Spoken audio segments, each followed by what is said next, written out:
ஆடும் ஒரு சுந்தரத்தை அந்தி பகல் சிந்தனை செய் நெஞ்சமே, அந்தி பகல் சிந்தனை செய் நெஞ்சமே.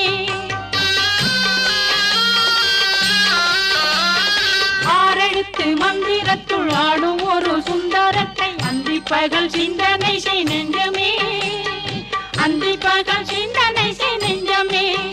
அந்த ஆறெழுத்து மந்திரத்தை யாரெடுத்து ஓதிடினும் ஆறுமுகம் வந்து நிற்கும் முன்னமே, ஆறுமுகம் வந்து நிற்கும் முன்னமே. அந்த ஆறெழுத்து மந்திரத்தை யாரெடுத்து ஓதிடினும் ஆறுமுகம் வந்து நிற்கும் முன்னமே, ஆறுமுகம் வந்து நிற்கும் முன்னமே. தொட்டதிரு நீரெடுத்து தொட்டகையில் வேலெடுத்து தோகை மயில் மீதமர்ந்த சுந்தரம், அந்த கட்டழகு கொண்டதொரு